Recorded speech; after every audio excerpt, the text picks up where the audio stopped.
H, finally getting a podcast sorted, me and you. Yeah, it's been a long time coming, hasn't it? Something that I've thought of for a while, but I know you've had the same ideas, and it's funny how stuff happens in it, just a conversation about, would a podcast be good?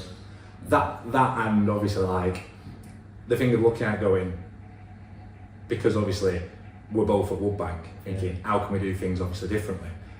And I've taken on a lot of cricket content lately off that I'm seeing online and thinking, what can we do, etc.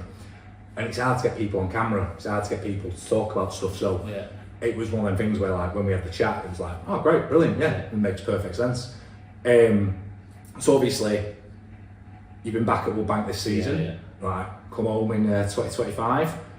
How was your season? Yeah, no, I've loved it. It's probably my favourite season of cricket so far. I've enjoyed quite a lot of cricket over the last few years, but this year most certainly, coming back playing at home. You know, the club's moved forward from the last time I was here. I've got a lot to thank the club for as well. You know, as a junior playing, putting me throwing it into the deep end, but it worked for me personally where it got me to. So I have a lot to thank him for. And obviously with sort of the disaster that happened in 2024, I only felt it was probably right to come back and help as much as possible and try and give my pass my experience on and use my skill set to try and get us back up, which we did. It was a good season. We had a good side together, and hopefully next year we can go on better and compete in the Prem. But I think for me, just on the podcast as well, it's going to be good to get some guests on. We've got some good guests lined up, and we're going to have some fun, but there's also going to be serious in there as well. And people's journeys are always different. Mine was different, started at Lancs and then at Leicester. There's a lot of different journeys in there, so that we can explore. Yeah, that's always a good thing to look at. Like for me this year, obviously it's been great having you back around. I think like 2024 was like a horrendous season for the club. I was captain the twos, and there were some weeks where I think like for the first time ever, and you know me, I'm a cricket badger. Like it's pretty much all my family have known, was basically the thing of me thinking I don't want to do this anymore. Because even like the second team were turning up with like 7-8 men on a Friday, and then roping people in Saturday morning. And then when you start to hear like, Harry's coming back, and then we've signed Selby's, and then like we've got 𝗖𝗵𝘁 coming, we've got a pro coming. It's like brilliant, because it needed that sort of transitional period. I mean, like I remember many years ago, me and Reedy played together obviously at Elton, and when he was pro, one of the things he said to me is clubs have like obviously them peaks and troughs of where you've got like, you'll have a 10-year period where at club level, first team thrive, second team thrive, and then as age comes people disappear or they go to another club, and then you might have 10-15 years where it's down and you've got to bring yourself back up. And so I've been here, I think this is even like my 7th or 8th season, and it's like I've known the first team, barring last season, to always be a Prem side up there. And I think it needed that bit of a reboot and a reset in order to obviously get the best out of it. I mean, no better way for you to start, is there? You go first game and make 160 odd. Yeah, no, it always helps. I think I felt like coming back, it was almost like the pressure was off. I was coming back home. People knew who I am. People knew who I was, and I didn't have to be someone I didn't need to be. I could just be Harry who grew up here at the club. So, but then there was also that pressure about actually come back, and my job is to get us up. So, although I loved it this year. I did have that feeling of I've got a job to do. And that job is purely to get us back up there. Obviously, it wasn't just me. We've got some brilliant players at the club. 𝗙𝗵𝘁 captain amazingly. 𝗬𝗁 was pro. First time over, he didn't have a great year, but he didn't have a bad year, and he was brilliant around the club. He really helped the juniors though. He was amazing helping and coaching. And then like you say, the rest of the lads, the Wilkies, Selby's, Joe, Kamar, Harvey, like everyone, even my dad. Even Dasher played at 57. And me. And me chipping in my two runs in 2 games. And it was a proper, some games were a proper slog and a proper team effort. And I think at the end you could see the relief from a lot of people when we did win the league on that last day. How we won it was just ridiculous. Oh, that that was was all 4 games were played within 2 miles of each other, and we were the only ones really that stayed on and played. The other 3 was a bit of rain around. You know, it was almost a bit of fate. You know, with how it happened, but we did it, didn't we? And yeah, it was that day was class. I have never been more happier to have a game rained off. Yeah. Because we were over at 𝗍𝗂𝘁, and selfishly, like between me and obviously Sam, me and Sam were having a bet about who'd make the most runs in the year. Yeah. And then one of the guys from Worsley who were playing was like 30 runs above me. Yeah. And I was like, and then there's an overseas at Radcliffe who was a couple of runs behind me, and I'm like, am I going to finish top 5? And then I turned up and went, nah, if this rains, I'm not bothered. Yeah. I'm not bothered as long as we get back and watch. And it was class. It was one of the things where you look at it and go, like, the beauty of it is that with having played cricket, we knew exactly what was going on to a degree, barring the car ride up to certain clubs, etc. But like Mr. Chairman. Yeah, Mr. Cricket Chairman. Mr. Cricket Chairman. Yeah, designated driver. Dubby's dad as well. Yeah. But like, obviously, so I'm 39. When I was obviously a kid, and I was just like scorer at Elton, you didn't know any of these things. You had to wait until like it came on to 𝗙𝗵𝘁𝗰𝗀𝘁. Yeah. And like spin round and look, and Yeah, obviously see like you've gone through 34 pages of all the local cricket. So it's class. And I think that the thing for me is like we're filming this in like the members room at Woodbank, and it's been great the steps that we've had on the pitch and off the pitch as well. And like you said about 𝗙𝗵𝘁𝗰𝗀𝘁, now everyone can look at 𝗙𝗵𝘁𝗁 stats for this year and go, oh well, he's come over as pro, he's not really done anything. And I was having this conversation during the season to somebody, because I was like, to me, the way that it's always used to be to me was, whoever is your named pro, you're expecting them to get all the runs. So like I remember your dad were pro at Elton when I were there. That we had an Aussie called 𝗙𝗽𝗁𝘁, and I've got some stories about him for like all the time. But they would always be that main run scorer, and then you'd have an amateur chip in. Yeah. And for me, when you look at 𝗙𝗵𝘁𝗁 stats, you think first season as pro. All right, you got, I think it was about 500 runs. And you look at him and you think, well, for a first season for a pro, it's not great. But when you look at it and go, well, we've got an ex-county cricketer who's come back home. You've got him coming over for his first season. He's never played over it yet, having to acclimatise to it. I actually thought, when you look at his stats wise, he actually didn't do as bad as like I think, out. You know, I've said this to a lot of people. You know, he didn't have the greatest season in terms of run scoring, but what he brought was, you know, a really strong work ethic at training with the juniors. You know, around the club, he was amazing. He would always have a smile on his face. And his first time over, like you say, coming into a dressing room that has a lot of big personalities as well. That must have been tough for him. You know, loud people like you say, Matt, Ryan, myself, Dasher. You know, they're the few. You know, then Lucas and Xander settled in. They, you know, you saw them start to like blossom, and you saw them how they felt comfortable. And you know, I was chatting with Xander about probably just before he went to Australia. I was like, have you enjoyed it? And he was like, I've loved it. You know, it's a great club. You know, there's a lot of members, and that's all I was happy for. The people over the last, since I won my first team trophy in 2011, the Woodbank Cup, from there to now, the amount of time and effort that some of the volunteers have put in, and I would name them, but I don't need to because they know exactly who they are. I was just so happy for them, for us to get back to where we needed to be. Yeah, and I think like before we obviously move on a little bit, like obviously I didn't play much ones, but the thing that made me laugh about 𝗙𝗵𝘁𝗁 this year was we played Heaton away, and you could tell that he wanted to like do well, wanted to impress, etc. And he was sort of struggling to get the ball to square, and he hit this most ridiculous single to short mid-off, and legged it as quick as possible and put a full length dive in. Ball got nowhere near the stumps. He just got up and was just smiling up towards us all, like up on the top, and then he just kept on doing it. And I was like, okay, he really trusts himself to make it that far when he's been struggling with everything else. And then when he finally got himself in and played a few shots, he looked really good.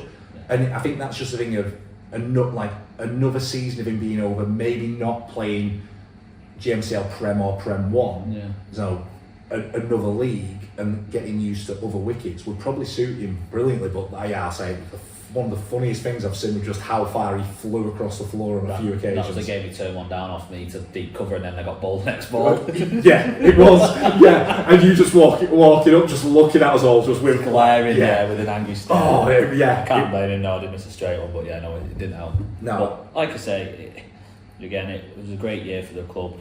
Hopefully go up. There's some lads have moved on, signed some new lads, and I'm sure by the time this goes out, that most people will know what's gone on and who we've signed and who's left. But for me, it's about the club moving forward, and some people fall off the bandwagon by choice, some people fall off not by choice, and times move on. And I think that is essentially amateur sport as well, because that's essentially what we are.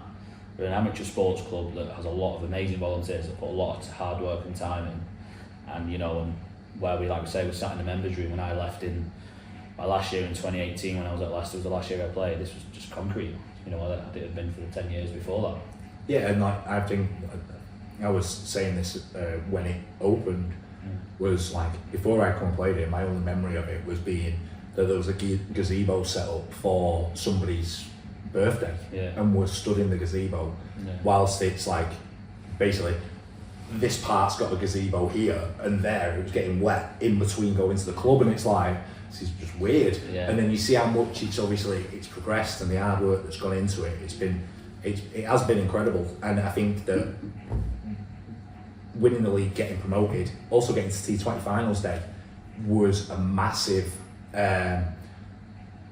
basically a massive this is for you to those people that have put the effort in, because clubs can't survive without those volunteers. And I think that you look at obviously I went to watch Radcliffe's fireworks display the other week, because obviously I played there, I know the chairman there and everything, and I remember it from when I think it was 2010 and 2011 I played there, and the ground was one of them grounds where it's this is the best ground in the CLL, probably on a par with, at the time, Haywood, and it was just ridiculous and ridiculously big. And because of the way things have gone with their volunteers and the way things have gone with the club over the years, it's now a shell of its former self. It's thankfully starting to improve both on and off it, but you can see that how much hard work they're putting in and the hard work that we're putting in, and just to be able to reward them with that going up is something that's a must. 100%. I think the finals day was a bit of a, it was a kick in the teeth, because I felt that day we were the best team there, in terms of skill wise. You had Roe Green there, there was us, there was Monson, and obviously we beat Horwich in the semi-final, and obviously Monson beat Roe Green in the semi, and it was, the rain was around, and I still to this day, they were 2 runs ahead on Duckworth-Lewis. I still think to this day that if we'd have played a full game, I'd never seen that lad move so quick on the string to get off when it started raining. They wouldn't have won, and people, they'll have their own opinion on it, and I think we laughed about it in a league game and stuff like that, but I think it's, it was amazing to give the volunteers something back. But cool. So how's your season been with Cheshire? How's that been? It's been a good year. Obviously last year, 2024, I captained pretty much the 50 over in the 3-day cricket, which was a challenge. Again, essentially it's minor counts cricket, but no one's on contracts, so availability, trying to get the same team out, especially for the 3 days. The 50 over and the T20 I don't find as difficult, because it's Sunday, so most people make themselves available. But obviously with the 3 days, Sunday, Monday, Tuesday, it's hard for obviously people asking people to take it as holidays off work when they have their own families, and they need to use them as holidays. It's difficult, and the lads that do that are amazing. They really do put a lot of time and effort into playing for Cheshire. And again this year, my year, we struggled with, especially the first 2 games in 2024 with availability, and then for 3 days, we got to the 50 over final, we got beat by Norfolk on the day we were better side than us, and then this season, you know, it went down to the last game. There was 3 teams I think that got promoted on the last going into the last game, and we missed out. We needed full bonus points, and we missed out by a couple. But I only coached for 3 days this year. You know, I played the 50 over and the T20, which, you know, I really enjoy. Playing white ball cricket, and I coached, and 𝗙𝗵𝘁 played. You know, he's such a brilliant cricketer, brilliant pro, great captain. So it was nice working with him and trying to, you know, help the younger lads. Cheshire, when we're talking about that, you know, that transition period with, you know, there's a lot of very, very talented young players going through, you know, the Cheshire League at the minute, and there's been a lot of very, very good Cheshire cricketers that are now moving on. You know, families now don't have the time, which again naturally happens. So, you know, the likes of Luke Young this year really made a difference for us. You know, especially in the 3-day cricket. Likes of Andy Jackson, who plays when he can, great cricketer. Sam Perry, who played a couple and helped out, and then, like you say, you've got a lot of the young lads like Dan Newton, Max Law, obviously Xander. Yeah. You know, Xander playing, Dan Wilson at Northern. You know, there's a lot of young cricketers that are coming through, like Ryan O'Brien, even like the older lads like Luke McCoy. You know, he's been around for a long time. Some brilliant cricket, and most of all, like, I love spending time with the Cheshire lads. They're brilliant people. It's great to be honest. I would say I think it's a brilliant culture. You know, there's a lot of lads. We're all close, get on. So it's been like, again, Alex Money, Chester, another brilliant cricketer. For me, it's really enjoyable to be a part of the minor counties with such a set of lads who've got such a strong bond, and hopefully me and Dave can help them younger lads with our experiences and help them on their way. So it gets to a point where, you know, when the time will come when me and Dave stop, that they can, you know, they've got what they need, and we've given the building blocks to go and be good cricketers for Cheshire. Cool. Like Cheshire, always like Cheshire cricket, I sort of try and keep an eye on, because, you know, my cousin Chris, he played obviously for Cheshire, and I remember like being probably about 15, 16 when he was at final at Lords. You know, so it's always looks really good, and it's always good to see like how it's doing. I mean, obviously we've signed Ryan O'Brien for this year, and I'd never heard of him. You know, and who expects me to hear of him? But then you look at what's going on in that cricket, and it looks good. It's gutted, start the season, fractured finger, meant I couldn't play at Chester Broughton Hall, so I was looking forward to obviously to that. But it's good that you're able to obviously commit your time to here, commit your time to obviously to Cheshire cricket, and then obviously still working as well. And I think that's one of the things that I always see from you whenever you're down here. You know, it's always the enthusiasm and always wanting to basically enjoy your cricket, but also try and pass on knowledge to like other people.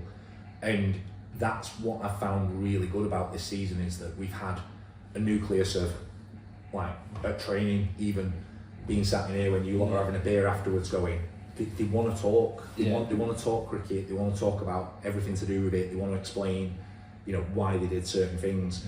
Whereas over the years, people were, if they've not done well, you know, they'll shy away from it, won't they? So I think it's been very refreshing in terms of the attitudes that like have been seen and what you brought to it.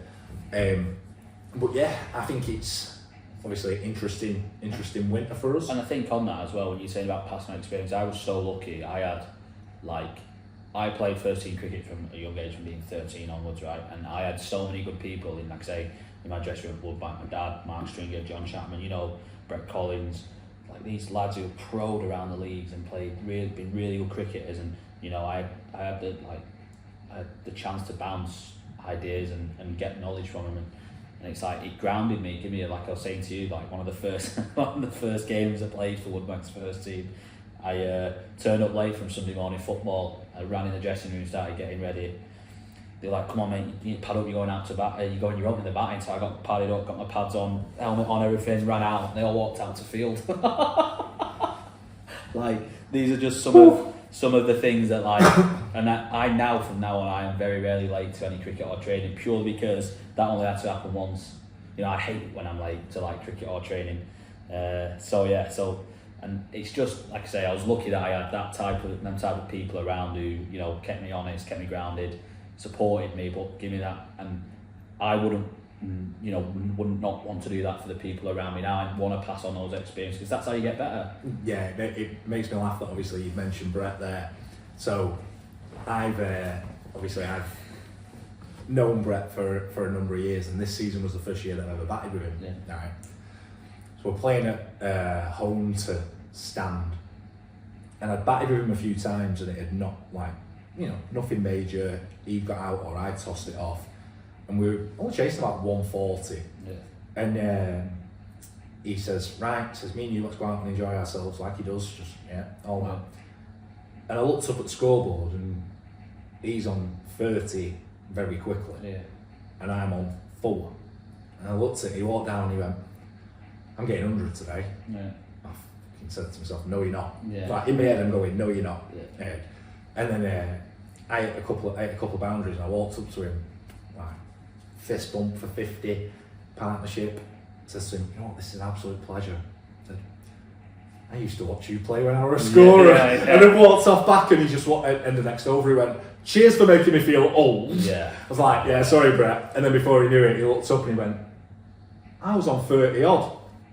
You're now on 50. Yeah. Like, sorry Brett, sorry, I weren't having you doing that to me. I weren't having you getting the sun. My first team 100, I was battling Brett at Thorn, and we were about 100 and probably about 220 for none. No, we would have been less than that. Maybe 180, 190 for none, and he was on 99, I was on 87, and I needed 2 6s to get to 99, and then dropped to 1 into cover and ran past him celebrating. And as I ran past him, I could hear him go, you cheeky little bastard. Funny. I honestly, asking about it now, we still laugh about it now, but I think that's cricket, like, they're the memories, and like those are things that people remember for like careers, you know, it's amazing. So it's good because like you look at it and you go, you know, obviously my dad's 70 now, or 72, and he played obviously like a number of years, all at the same club, but he played against obviously, you know, 𝗙𝗏𝘁, Brett Collins, he played against your dad, then obviously been around, and even to the point where like, he played in a game for Elton, and I was scoring, where 𝗘𝗏𝘁 had just literally got to the point where they were going to say, he's going to be a pro for X, etc. And he was opening the batting, and I can't remember whether my dad ran him out or whether my dad ran the pro out, etc. But one of them had barbecued the other. No, that was good enough for Lancs, but he's not good enough to get past me. I was like, yeah, Dad, you're like nearly 50 here. Calm yourself. And it's like, yeah, brilliant. And then you look at it and you just go, you know, I'm batting with Brett this year, and it's like, this is the guy that I've watched as a kid, when like a couple of games a season. And I'm sat there thinking, he does hit it as far as he, you know, I wasn't dreaming that. And even like to the point of, like, obviously Stringer being involved, and it's like such a good laugh, and you can see like the knowledge and the experience that they pass on from what they've played, and you're sort of doing the same now because of where you've been and what you've done. And I think that like, it's just really good for the club and for the younger players. And even some of the players that are looking at it and going, well, I'm mid-20s, you know, I've not really done much, or I've had a couple of good seasons, but maybe I can just ask Harry if there's something he notices that's wrong. And I think that's good, because amateur cricket to me is thriving but also dying out. Because you look at like the Prem 1, etc. You know, all that great. You've got the Northwest Cricket League, you obviously got the Lancs League, etc. But you see people not being able to raise a second team, or you get people that are asking, can the first team go down a couple of divisions? And obviously we don't know the ins and outs of why they're doing that. But as somebody who has obviously grown up at a club and been involved at a club and then helped a current club, and you're seeing that happen, you're like, maybe it's not quite right in terms of. I find, you know, I sometimes find it hard to believe in sometimes, you know, clubs, and it's upsetting. It's awful that, you know, teams are struggling to get not even get 2 teams out, struggling to get 1 team out. But, you know, if you think around us in Bury, how many teams are out within 4 or 5 miles Yes. as the crow flies. There's more than 10. It's ridiculous. But you know, all those teams have 2, 3. Do you know what I mean? 2, Yeah. 3, 4 teams. We have 4 teams, and it's like, you know, I think sometimes clubs, you know, suffer because of purely location and where they are. Yeah. And you know, and the leagues, you know, some of the leagues they play in, you know, some people want to play better than, you know, some league, what they think some leagues are. Some people better than, and there's nothing wrong with that. But ultimately, you know, the cricket fraternity has got to help each other for cricket to thrive again.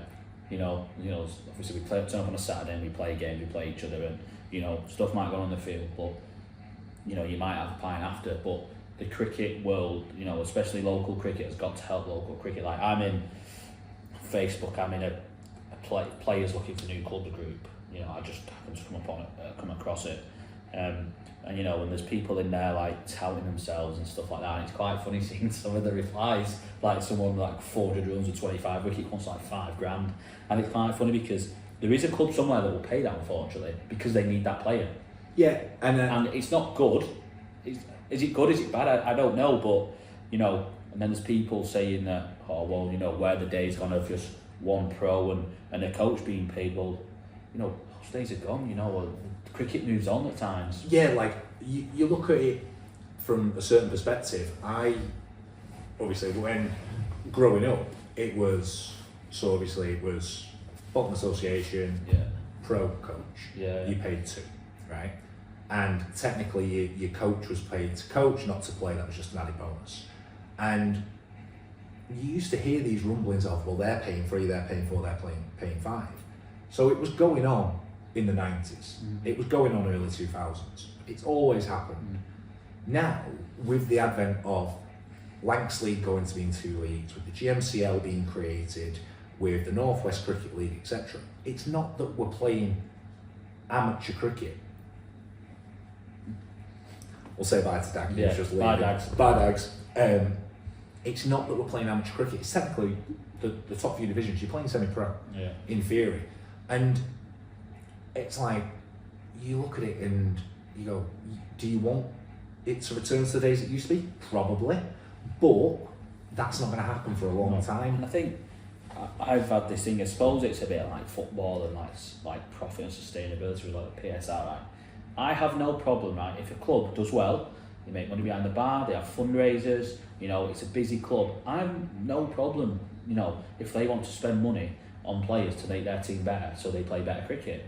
Who is someone down the road at a club who doesn't do that to tell them they can't do that? Yeah, exactly. Their choice, they can do that.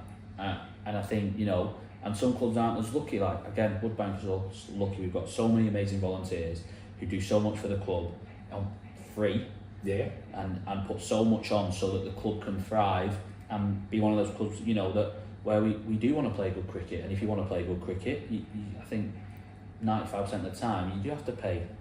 You do have to pay some players to play cricket, but they're not the only club around here. No, and I don't think that's not the case. Where obviously, I think it goes throughout the country in terms of it.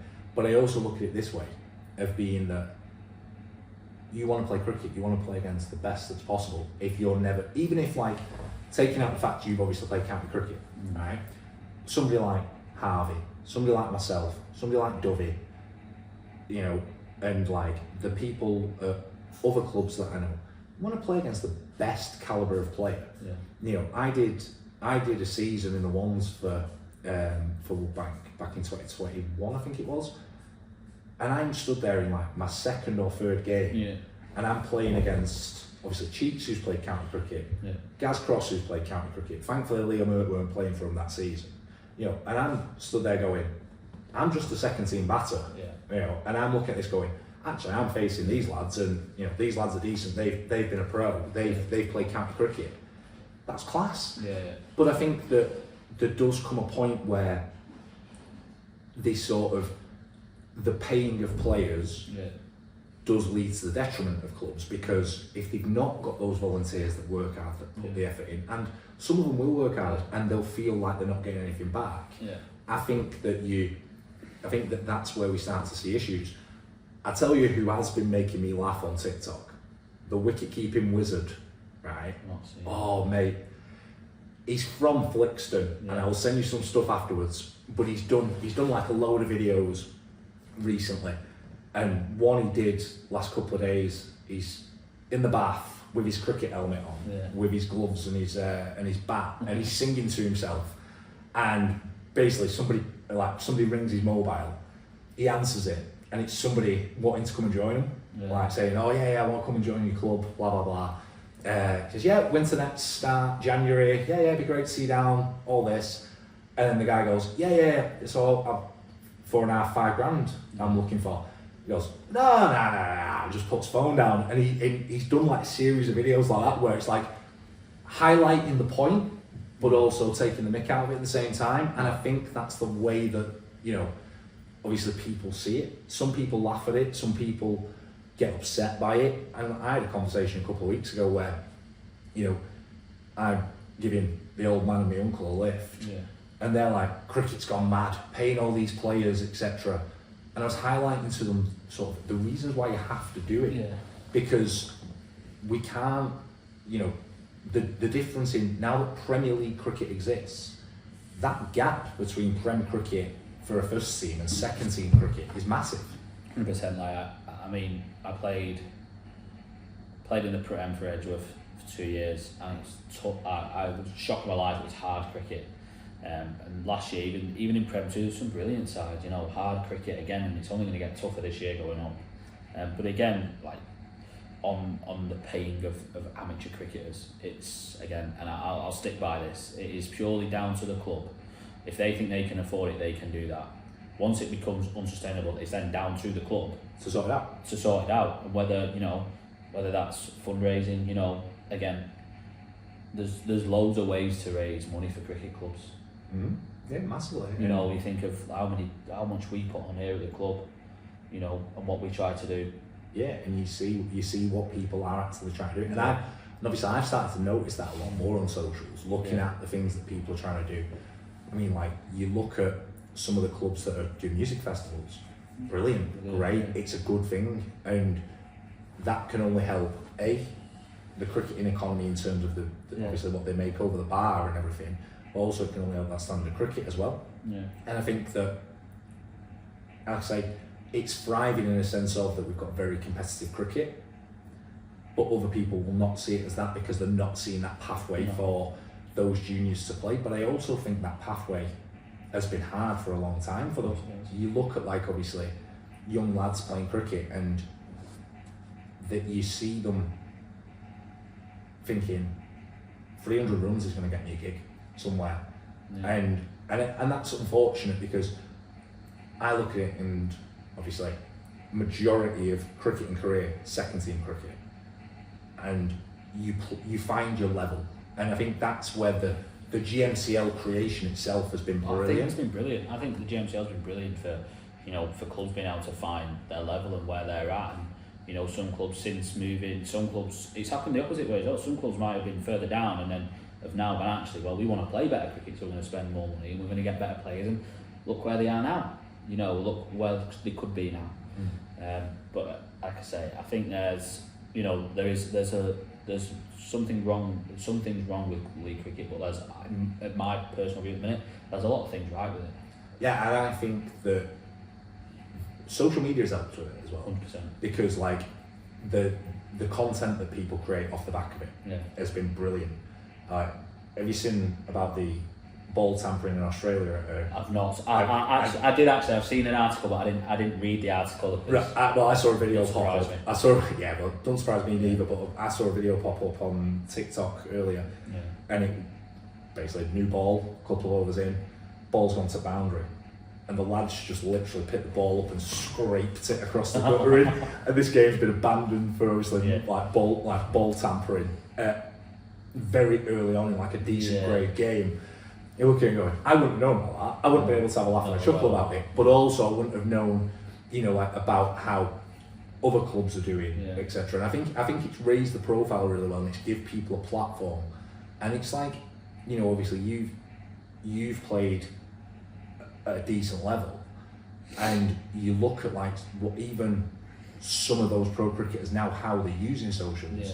It's like 𝗘𝗽𝗂𝘁. 𝗘𝗽𝗂𝘁, Yeah. Like I was watching videos of him doing, well, how many balls would it take me to hit this stump? Yeah. How many balls would it take me to hit this? What goes in my cricket bag? He's got an OnlyFans page. Yeah. Oh, that's mad. Yeah, I saw that pop up and was like, I'm viewing him on TikTok, and then all of a sudden it comes up saying he's got an OnlyFans page, and I'm like thinking, yeah. how does this go? What's he charging for? Yeah, but it's been, I think as well, you know, it's like I say, social media is brilliant if you use it in the right way, and if you can use it in the right way, you can raise the profile of cricket, your cricket club, your players. Yeah, it's a great tool to have. I think it's one of the things where, as long as you can also have a laugh with yourself about it, because some people are putting themselves well out there with it, and I think like some of the cricket content that you see is great, and I think that then in turn, all right, fine, you might get the piss taken out of you. It's like I jokingly said, thankfully I know now that we're not allowed to use a GoPro for batting. Yeah. I jokingly said, like obviously to Sam and Brett and a few of them, I said, I'm tempted to get a GoPro and stick it on my helmet, and for 𝗙𝗹𝘁 next year, and just wear it while batting and see what happens. And they were like, no, you do that, we're leaving. And I'm like, why? It'd be really good content, it'd be great, this is what I do. Yeah. And then I found out, no, you can't do that, we're a Premier League, you're not allowed to. Oh, right, okay, saves me a job. Yeah. But it's great. It is. But it is an amazing tool to use. Like I say, the power of social media is, again, if used in the right way, is a brilliant for any sport. Not even cricket, for any sport that's on social. Yeah, I think there's plenty of legs with it, and I think that over the next couple of years as well, I think we're also going to see a lot of people, a lot of other clubs use it in the right way. 100%. Because you've got to get yourself out there. It's obviously we'll address the elephant in the room of the video I did last week for Bonfire, where I didn't realise how cold it was. Yeah, it was a bit cold when I put that out. I was just like, and I'd filmed the video, edited the video, put all the captions in, click publish. 5 minutes later, looked to see how it was doing. Oh, it was a bit cold last week. That video. Cold. But then you look at like outside. Yeah. then you look at obviously like the Bonfire one, like the fireworks we put out the other day. So many thousand views first couple of minutes, and you're like, this is brilliant. This is why we do it.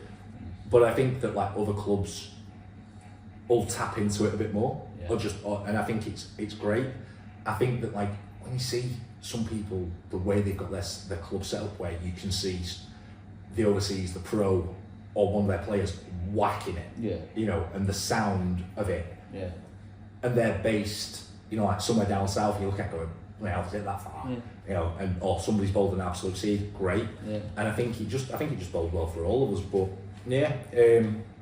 so obviously, what's your hopes for next season so far? Well, obviously we're a few weeks into the winter. What are you thinking? I think for us as a club, I think we've made some, what I'd say, pretty shrewd signings, some very good cricketers.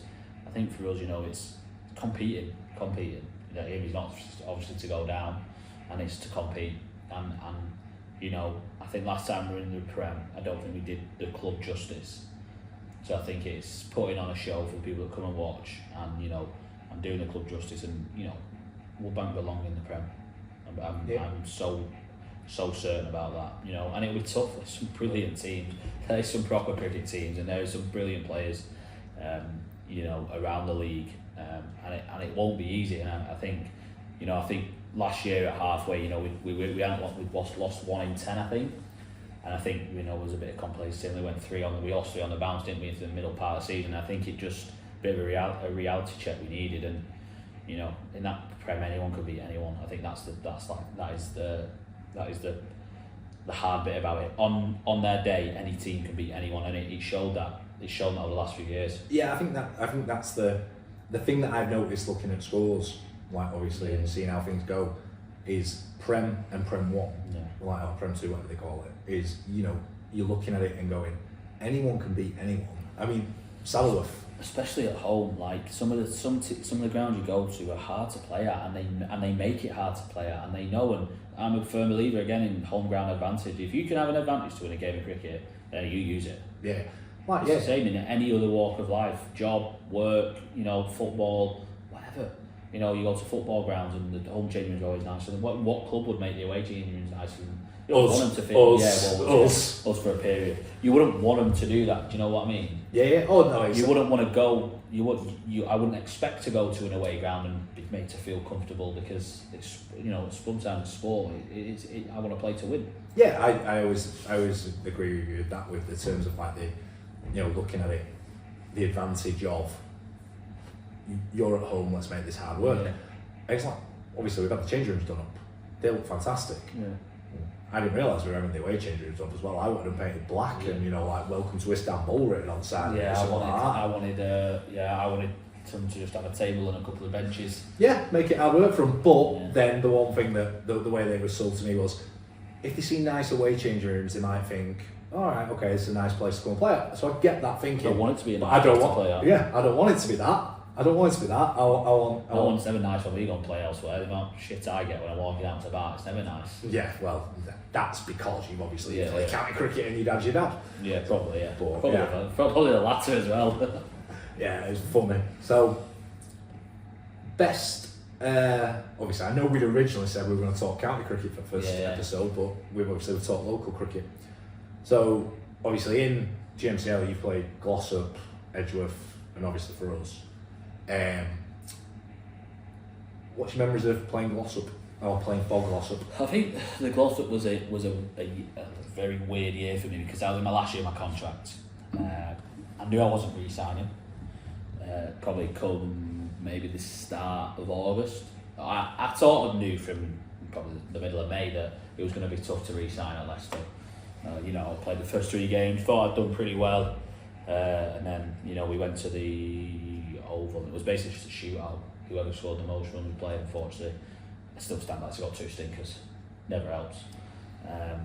And you know, I was out of the squad, and then it just, you know, it was difficult to get back in. We were doing pretty well. You wanted to go, obviously, I've been around for 5-6 years. People knew what I could do, and you know, I probably say this about I never did myself any justice. I never, like, then obviously we were talking about my stats before, and you know, I feel like I was a better cricketer than that. I think at times I struggled with the environment that I was in, and it's not a dig at the club or Leicester. Like, they give me an opportunity, I would be forever grateful to the Leicester. You know, went there, played first class cricket. They made essentially my dream come true. Is what I wanted to do. But you know, it was a difficult period for me.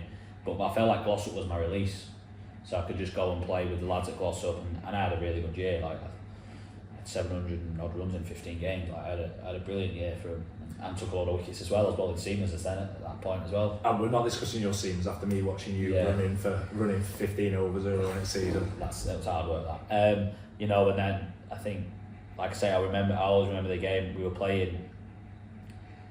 Royton at home. Was it Royton at home? It's funny I say this because it sounds realist, but I got sacked that morning at a pub car park.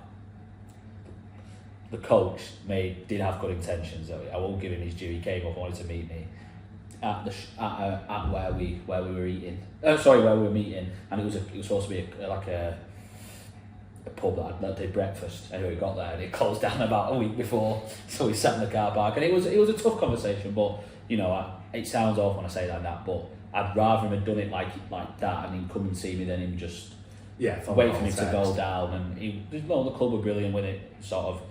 You know, they let me train when I needed to, and I was around the place when I wanted to be, and back home when I needed to be. So again, it was a tough period for me.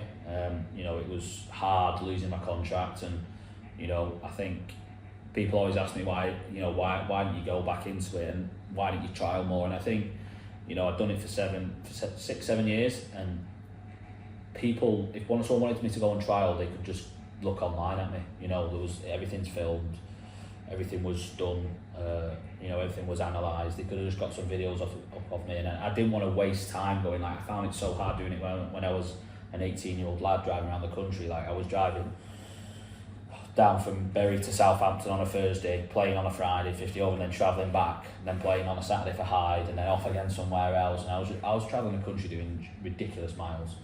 It paid off, signed for Leicester, but I found it hard, and I didn't want to go through that again, essentially. So, you know, in the end, it was almost like the gloss of cricket was a release for me, and I could just go and enjoy and go and play. And they were a great set of lads. You know, we've had some run-ins with them when I was at Woodbank. We had some rivalries, but they were a great set of lads, and I loved playing there. It's a great ground, brilliant ground. It's an amazing ground. One of the best in the GMCL for me. The size, the wicket, the clubhouse, everything.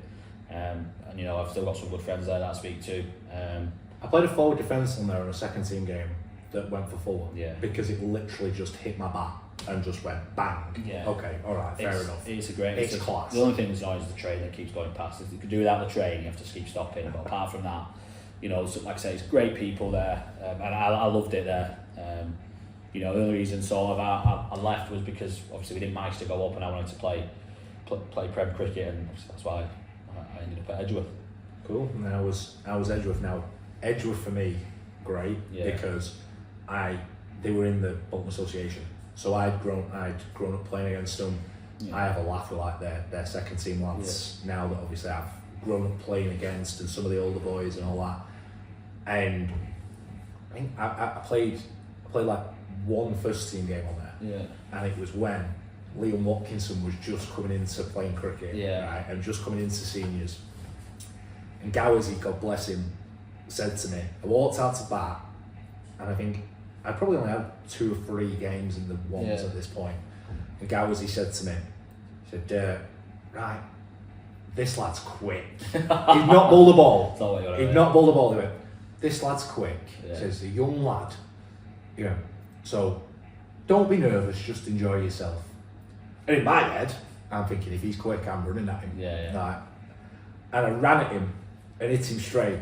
And all you heard 𝗙𝗹𝘁 shout was, bully! It's like, he's only 15. I was like, oh right, well nobody's told me that. Like, that's been a bit of a bully. But it was like, but we always had good competitive games. And like, you know, some people look at them a certain way. I look at them as they played hard cricket. And like, I mean, like, there's a story I could tell with second team cricket there where a certain umpire in the GMCL, a certain umpire in the, well, there's a few actually. Won't name names. But there's a few. One was, he was playing a second team cup game. He was bowling off spin to my brother, and he set his field like he did. And even when he weren't captain, he would always set the field.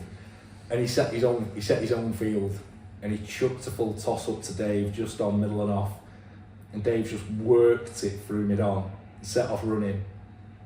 Nobody's gone after ball. He'd forgot to put a mid on in, and then turned and teapotted and gone, "Where's my mid on?" You didn't put one in. And there's some good ones like that. And but I always thought, they played really competitive, good hard cricket. So I mean, I went there because of, you know, the plan of what they wanted to do, and I wanted to be a part of it. And you know, Ali and Guy sold it to me, and like I say, again, I had 2 enjoyable years there. Again, I think you were great. I think I was struggling with coming sort of, say, into the real world, back from, you know, playing professional sport, and you know, I didn't know what I wanted to do work wise. I was sort of in and out of jobs, worked for Icon for a little bit, and I was sort of in between, like I say, not knowing what I wanted to do, and I found it tough there in terms of just me playing my cricket, trying to play cricket. You know, they did everything they could, and I said there's some brilliant people there. You know, it's gone from probably a cricket club to a social club. It's still, you know, they're very good cricket side, but you know, it is the hub of the community now, and you know, it's a great, like I say, it's gone from strength to strength, from the getting changed in the shed to the change to what it is now. And you know, with the AstroTurf at the back and what the plans are, they just had the ground levelled. You know, all the things that are going on there now, and it's amazing. Again, another club that's making use of what they have at, you know, making use of what they have around them. And again, you know, there's some brilliant people there. I enjoyed it. We had a good side. Probably should have done better than what we did over the 2 years. I don't think we probably achieved what we could have done. But again, I really enjoyed it there. Cool. So, I'll put you on the spot then. Playing, obviously, you've played a lot of club cricket away from obviously being a pro. Who would players you think that are sort of underrated in GMCL?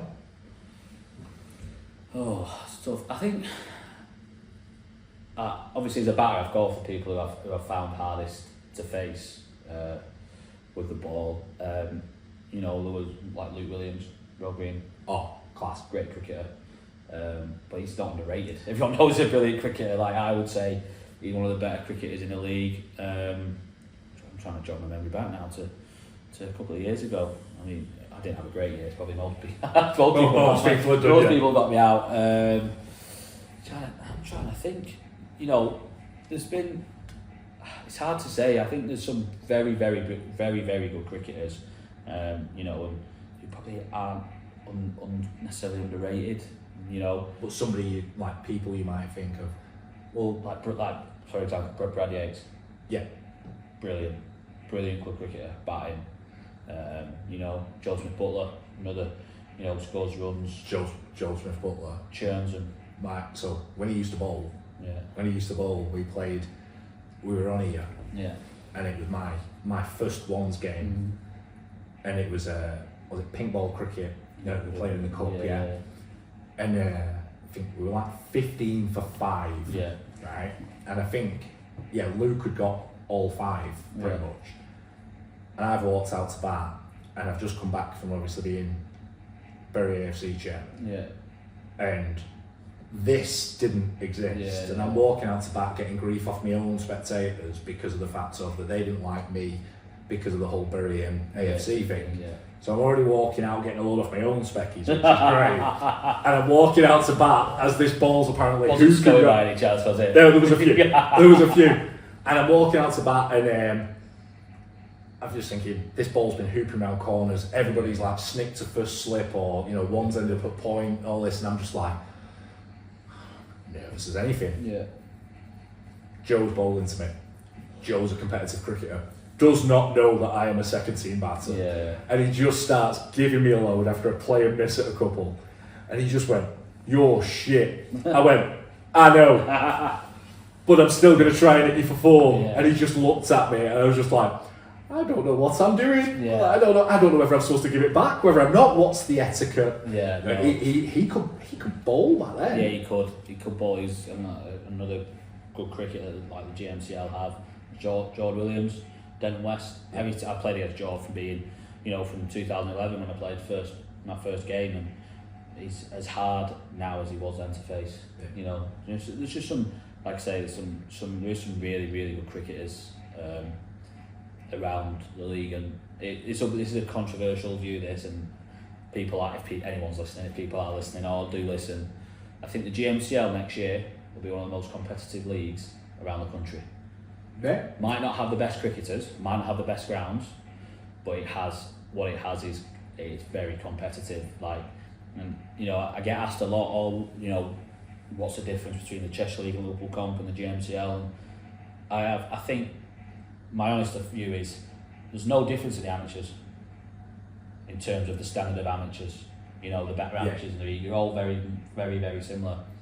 It's just the standard of some of the grounds in the Cheshire League and Liverpool Comp are better. Like, you look at, to name a few off the top of my head, that in the Cheshire League, you got Audley Edge, Didsbury, Chester, Neston, Oxton. You know, that's just off the, you know, just ones off the top of my head. You know, Hyde is a good ground in its own right. Yep. Widnes, great ground, great cricket ground. Bowden, another brilliant ground. I think that is the only thing that the GMCL struggles with, some of the standard of the grounds. You know, it can be better. There's always improvement. But that is the only thing that I would say from the Cheshire League to the GMCL is it's just the standard of grounds and wickets that are played on. Yeah, I've heard that argument before where like people playing in the Liverpool Comp. Yeah. Somebody I know once made a comment of saying, I think give it 5 years and the GMCL will be better than the Liverpool Comp. I was like thinking, no, I don't quite think that. And the response was, if the ground's improved, it would be. Like, well, I think it's hard to define as well because they play different cricket. Yeah, exactly. Time cricket, you know, Liverpool Comp play time cricket. The Cheshire League do 7. I think it's 750 over white and red, whites with a red ball, 7 timed cricket games, and then 7 coloured kit pink ball to end the season, which I think is a brilliant idea. I think it's a really, really good idea to give people, again, we talk about participation in sport, you know, what can you do to tempt people into playing? What can you give them a different form of cricket? And I think it's hard to define, you know, what the league is the best. Everyone knows the Liverpool Comp and the Cheshire League as being, you know, the better leagues, and you know the GMCL again is a brilliant cricket league in its own right. I just think, you know, the standard of grounds in probably the Liverpool Comp and the Cheshire League is the reason why people say that. Yeah, no, I can see that. I think that it's like, I was having a conversation recently where we played Div 5, which when you work it out, it's probably about Div 8, etc. And looking at like the second team league for this year coming up, there's some great grounds to play at. And you look at it and go, you could end up getting promoted and end up at some worse grounds. You could end up getting relegated and end up at some worse grounds. And it's like, you look at it and go, the standard of the cricket that's played, Prem, the Prem 2, etc. I think great. I think that you are right. We can the cricket that we're going to see next year, weather dependent.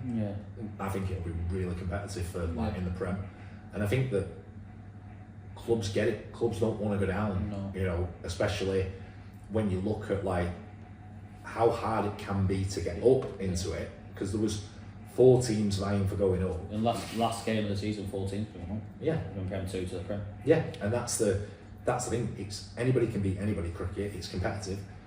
That thing you just said about the Cheshire League, about obviously playing different types of cricket.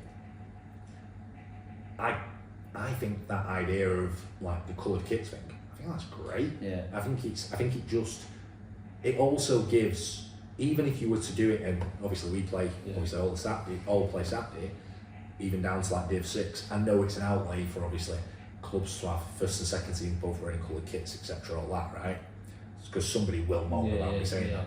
But can you imagine, for instance, one of our young lads bowling on a Saturday with a pink ball in the 2s and getting to understand how it's gonna move, what it's gonna do, and then be able to say, for instance, somebody's injured.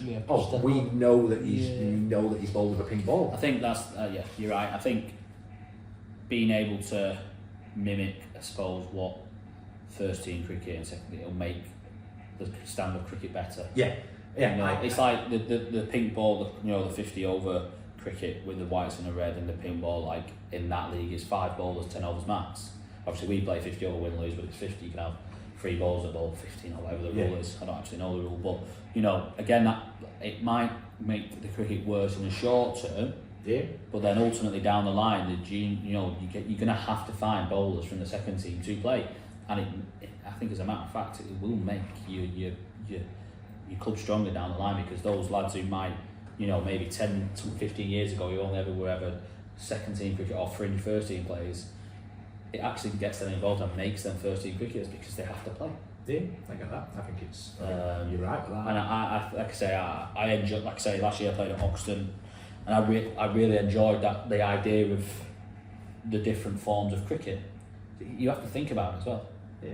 It's not just autopilot or 50 over 50 over, there's different points up for grabs, different, use different tactics and different ways of playing the game.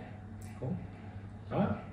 Been a good one this. It's been a lot of shit smoking, but I'd be fine. Be right. Yeah, be fine. Cool. Alright. Pleasure. Been a pleasure. Thank you. Thank you, sir. See you next week. Yeah, next week we'll do. We're in the same clubs, obviously. Yeah. We'll do your cricketing career as a obviously county player and stuff like that. And then, work from there. Cool. Perfect. Hope you enjoyed it. Like and subscribe. Thank you.